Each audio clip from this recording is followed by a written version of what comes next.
안녕하세요. 동양일보TV 뉴스 브리핑 시작합니다.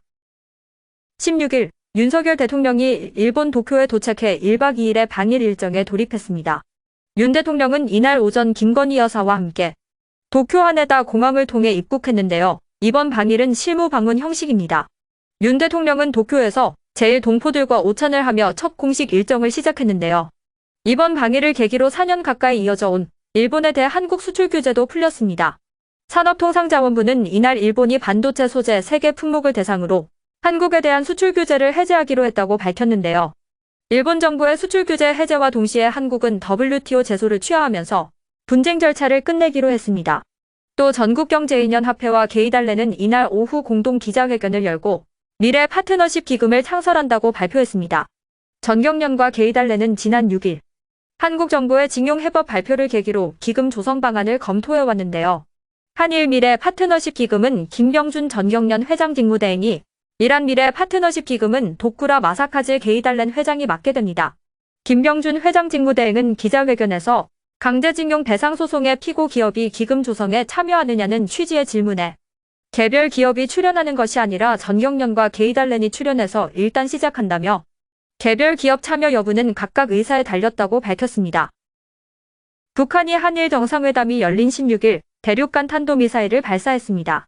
한미일 협력에 약한 고리였던 한일 관계가 개선의 계기를 맞는 데 대해 불만을 표출하면서 한반도 정세의 주도권은 자신들한테 있음을 과시하려 한 것으로 풀이되는데요. 합동참모본부에 따르면 군은 윤석열 대통령이 일본 도쿄로 향하기 약 3시간 전 평양 순안 일대에서 동해상으로 발사한 장거리 탄도미사일 한 발을 포착했습니다. 윤 대통령은 이날 일본 출국 직전 긴급 국가안전보장회 상임위원회에 참석해 북한의 무모한 도발은 분명한 대가를 치를 것이라며 이에 대응해 한미일 안보협력 강화를 강조했습니다.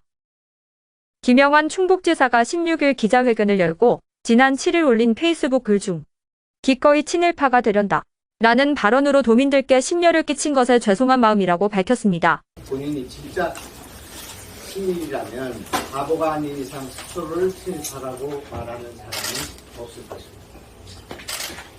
저는 윤석열 정부가 마련한 이 해법 역시 대한민국의 저력에서 발로된 자신감 그 자체라고 생각하고, 김 지사는 진짜 친일이라면 바보가 아닌 이상 스스로 친일파라고 말하는 사람은 없을 것이라며 윤석열 정부가 마련한 해법에 대해 한일의 글을 복원하고 미래를 향한 윤 대통령의 외로운 결단에 공감을 보냈던 것이라고 강조했는데요. 이날 기자회견에 앞서 충북도청 안팎에서는 김 지사를 옹호하는 충북보훈단체협의회와 그를 비판하는 충북시민사회단체연대회의 집회가 이어졌습니다. 지사를 친일파로 몰아가는